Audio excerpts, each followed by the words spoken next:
এই জাতীয়তাবাদী দলের রাজনীতিতে আমি সম্পৃক্ত হই শহীদ রাষ্ট্রপতি জিয়াউর রহমানের 1978 সালের রাষ্ট্রপতি নির্বাচনের মধ্য দিয়ে।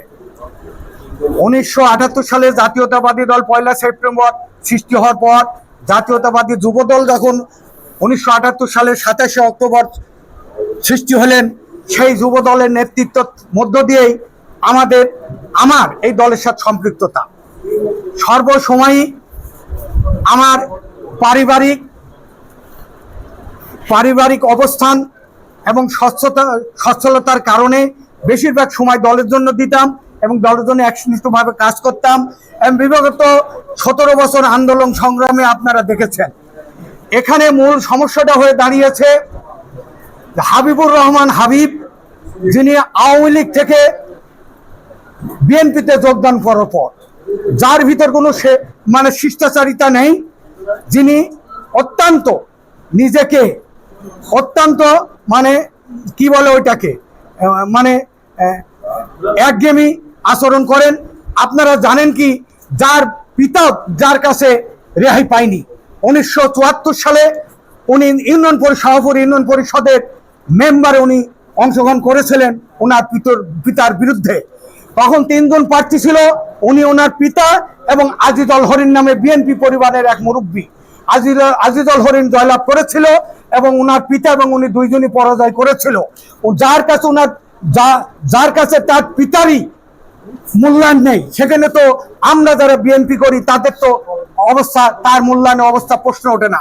আপনারা দেখুন, আজকে এই সাংবাদিক সম্মেলনে, এই জরাকীর্ণ সাংবাদিক সম্মেলনে বিএনপি সদস্য, থানা, পৌর নেতৃবৃন্দ এবং বাইরে অনেক সিনিয়র নেতৃবৃন্দ অবস্থান করছে একমাত্র এই তথাকথিত গত 1 তারিখের এই তথাকথিত সাংবাদিক সম্মেলনের প্রতিবাদের লক্ষ্যেই এখানে উপস্থিত হয়েছে। আসলে 1991 সালে ওই হাবিবুর রহমান হাবিবকেই জাতীয়তাবাদী দল তখন ভঙ্গুর অবস্থায় ছিল, তারপরও তাকে পরাজয় করে বিএনপি এখানে সংসদ সদস্য বেগম খালেদা জিয়াকে উপহার দিয়েছিল। 1996 সালে যখন হাবিবুর রহমান হাবিবকে মনোনয়ন দেয়নি হাসিনা, তখন উনি টেলিভিশন মার্কা নিয়ে নির্বাচন করেছেন। প্রতিমধ্যেই বিএনপি আওয়ামী লীগের দোসর থেকে আসা কিছু নেতৃবৃন্দ তাকে নিয়ে বেগম খালেদার কাছে নিয়ে গিয়ে তাকে বিএনপিতে যোগদান করান, কিন্তু মনোনয়ন পেতে 96 সালে ব্যর্থ হয়ে উনি আবারও কি করলেন, ওনার টেলিভিশনেই ওনার ভোটগুলি নিলেন। 2001 সালে উনি কুড়াল মার্কা নিয়ে মনোনয়ন পেতে ব্যর্থ হয়ে কুড়াল মার্কা নিয়ে নির্বাচন করলেন, নিশ্চয়ই আপনাদের অজানা নেই। 2006 সালে যখন দেশনেত্রী বেগম খালেদা জিয়া হাবিবকে মনোনয়ন দিলেন, তখন ঈশ্বরদী উপজেলা পৌর বিএনপি যৌথভাবে তাকে নিয়ে এই ধানের শীষ, বিএনপির ধানের শীষ, আমাদের ধানের শীষ, আমাদের অস্তিত্বের ধানের শীষ, এই ধানের শীষের পক্ষে আমি তখন উপজেলা বিএনপির সাধারণ সম্পাদক হিসাবে, সিরাজুল ইসলাম সর্দার জেলা বিএনপি সভাপতি হিসাবে, সকল বিএনপি জাকারিয়া পিন্টু সহ সকল ছাত্র নেতা জাকারিয়া পিন্টু তৎকালীন সেদিন ছাত্র দলের সভাপতি ছিলেন, এর নেতৃত্বে ফজলুর রহমান ছিল, সকলের নেতৃত্বে আমরা সেদিন হাবিবুর রহমান হাবিবের পক্ষে নির্বাচনী কর্মকাণ্ড শুরু করার পর 2 দিন পর ওই নির্বাচন সরকার জরুরি অবস্থা জারি করার পর বাতিল করে দিল। পরিতাপের বিষয়, আমরা বিএনপির ধানের শীষের নির্বাচন আমরা করলাম, যেহেতু এই ধানের শীষ আমাদের, আমরা লালন করি ধানের শীষ, তাই করলাম। 2008 সালের 29 ডিসেম্বরের নির্বাচনে ও দেখা গেল পক্ষান্তরে সিরাজুল ইসলাম সর্দার তখন মনোনয়ন পেল ওই হাবিবুর রহমান হাবিব, আর সেদিন ঈশ্বরদীর মাটিতে উনি ধানের শীষে ভোট করতে আসলেন না, ভোট চলেন না। পক্ষান্তরে সেই সময় আপনার সাপ্তাহিক ঈশ্বরদী পত্রিকায় উনি একটা সাক্ষাৎকার দিয়েছিলেন টেলিফোনের মাধ্যমে, ঈশ্বরদীর মাটিতে আমি ধানের শীষে ভোট চাইতে যাব না। তারপরও ষড়যন্ত্র করে সেদিন 7 জন নেতা সেদিন কোরআন শরীফের শপথ করেছিল, কারা সেই 7 জন হাবিবুর রহমান হাবিব সহ যারা ধানের শীষে ভোট দেওয়া যাবে না, ধানের শীষকে জিতানো যাবে না, এবং ধানের শীষে সিরাজ জিতলে হাবিবুর রহমান হাবিব উক্তি ছিল আর কোনোদিন আমি বিএনপি থেকে মনোনয়ন পাবো না। এই হলো সেই হাবিবুর রহমান হাবিব, তার সঙ্গে আমাদের দূরত্ব এই কারণেই। প্রিয় ভাইরা আমার, 2008 সালে 29 ডিসেম্বরের নির্বাচন, দল যখন পুনর্গঠন কর্মসূচি দিল, তখন আমি এবং জাকারিয়া পিন্টু এদের নেতৃত্বে তখন আসলো।